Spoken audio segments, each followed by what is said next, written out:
What's up, guys? Welcome back. James here from Tech Talks with James, and it's been a little while.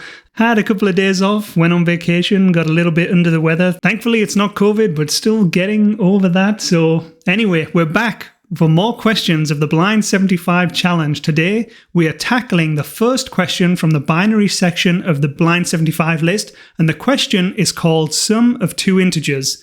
And it goes like this. Given two integers a and b, return the sum of two integers without using the operators plus and minus. And from example 1, we have a equals 1 and b equals 2. And of course the output, 1 plus 2 is 3. Example 2 says a equals 2 and b equals 3. And of course 2 plus 3 is 5. Yeah, so without any constraints, this one's pretty straightforward. It's probably one of the first things you learn in computer science. You just take a plus b and then return the value.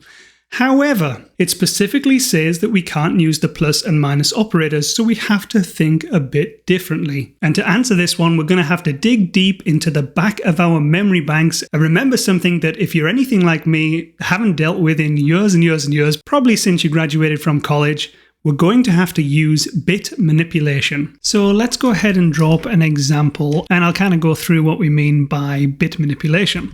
So let's take two numbers, let's say 7 plus 5. Let's go ahead and represent these as binary numbers. So 7 is going to be 0, 1, 1, 1, and then we're going to have 5 is 0, 1, 0, 1. So let's go ahead and add these two numbers together normally. We would do 1 plus 1 equals 0 and then a carry of 1. And then next up we've got 1 plus 0 plus the carry, which again equals a 0, and we're going to carry 1 again. And then we've got 1 plus the carry, which equals 1. And we're going to carry again. And then we've got 0 plus the 1 of the carry, and we come out with this binary number, which just so happens to be 8 plus 4, which equals to 12. So that's great if we're just doing normal addition. However, we can't just add the two numbers together, we have to do that bit manipulation. So what we want to actually do is break it down into two parts. The first part, we're going to use an exclusive OR operation. That is, as a reminder, we're only going to take 1 if one of the bits is 1 and the other one is 0. Which also means that if both bits are 0 or both bits are 1, we're going to take a 0. And well, that takes care of everything except for this carry part, this 1110 that we've got at the very top of the example. So to take care of that, we want to use the AND operator. And as a reminder for that one, we're only going to take a 1 if both of the bits are equal to 1. Which means that if both of the bits are equal 0, or if one of them is 1 and the other one is 0, then we take a 0. And then finally, after we've done that AND operation, we want to do bit shifting. We want to shift to the left one place. That'll take care of our carry and give us two new integers in the form of binary numbers. And we just want to repeat the process. We're just going to add the two binary numbers together using that exclusive OR and then the AND operation with the bit shift. And we're just going to continue on and on and on until that AND operation with the bit shift, which is basically our carry or our remainder, equals 0. Let's clean up our example and I'll show you what that looks like. Okay, so let's start off with the exclusive OR operation. So first up, we've got a 1 and a 1. That's going to equal a 0. We've got a 1 and a 0. That's going to equal a 1. We've got a 1 and a 1, and that's going to equal a 0. And we've got a 0 and a 0, and that, of course, is going to equal a 0.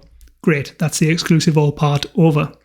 Next up, we want to take care of that remainder, so we're going to do the AND operation. So we've got a 1 and a 1. That's going to equal a 1. We've got a 1 and a 0. That's going to equal a 0. We've got a 1 and a 1. Again, that's going to equal a 1, and then a 0 and a 0, and that's going to equal a 0. And we want to take care of that bit shift to the left by one place. So we'll just move everything up and add a trailing 0 at the end. And with that, we've got our new set of binary numbers. Let's do the exact same thing. We're going to do the exclusive OR operation. So we've got a 0 and a 0. That's going to equal a 0. We've got a 1 and a 1. That's going to also equal a 0. We've got a 0 and a 0, that's going to equal a 0, and we've got a 0 and a 1, and that's going to equal a 1. And then of course there's nothing at the top, but we assume it's going to be a 0, and then we're adding it to another 0, So we're just going to have 0. And let's go ahead and take care of the remainder again. So we're going to do that AND operation. So we've got a 0 and a 0. That's going to equal a 0. We've got a 1 and a 1. And well, that's going to equal a 1. We've got a 0 and a 0. That's going to equal a 0. We've got a 0 and a 1. That's going to equal a 0. And then again, we've got nothing and 0. So we'll just assume it's going to be 0 and 0. And that, of course, equals a 0. And don't forget to bit shift to the left by 1 place again. So we're going to move everything up and add a trailing 0 again.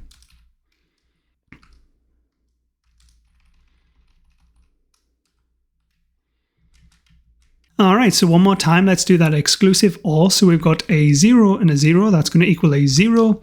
A 0 and a 0, that's going to equal another 0. A 0 and a 1, so that's going to equal a 1. A 1 and a 0, so that's going to equal a 1 again. 0 and a 0, that's going to equal a 0. And a 0 and a 0, that's going to equal a 0. And let's do the AND operation to get the remainder. So we're going to have a 0 and a 0, that's going to equal a 0. A 0 and a 0, that's also going to equal a 0. A 0 and a 1, it's going to equal a 0. And I'll save us the effort. Everything's going to be 0 after that. And we have no remainder, and we are simply left with 1100 as our binary number. And if we take a look at that, that is 8 plus 4, which of course equals to 12, which is equal to 7 plus 5. Let's go ahead and get rid of our example, and we'll take a look at what this looks like in Java. So first up, we want to have a while loop, and we just want to keep track of that remainder. We just want to keep looping until it equals 0. For the remainder, we'll use b. We'll just set while b is not equal to 0, we'll continue looping through. First up, we want to set up a temporary integer, and we're just going to do that remainder first. And the reason for that is that we want to keep a and b the exact same values because we have to do 2 different operations on them. We have to take care of that remainder, so that and then the bit shift, but we also have to take care of the exclusive OR as well. And if we change b before we do that, we're going to obviously get different answers than we expect. So let's go ahead and set that temporary integer. We're going to do the and the bit shifting. So we're going to do a and b, and then use bit shift, which in Java looks like this, and we're just going to bit shift 1 place. Next up, we want to do that exclusive OR, and we're going to set that equal to a. So we're going to do a equal a exclusive OR b. And then finally, we're just going to set b equal to that temporary integer. And this is our 2 steps that we saw in the example. We're just going to loop all the way through until that remainder b equals 0. And after it does, we're just going to return a. And let's go ahead and run that and see what we come up with. Great, so super fast, a runtime of 0 milliseconds and faster than 100% of Java's submissions. So yeah, it's looking pretty good, and I'd say we just about wrapped that one up. So this, of course, is one that I had to go back and relearn. I hadn't done bit shifting or really looked at any binary since college. And luckily, binary is pretty easy to relearn with the exclusive ORs and the bit shifting and everything. So yeah, it just takes practice and relearning these things. Don't give up, keep going. If you liked the video, don't forget to subscribe to the channel, and I'll see you tomorrow for another question on our journey to completing the Blind 75 challenge.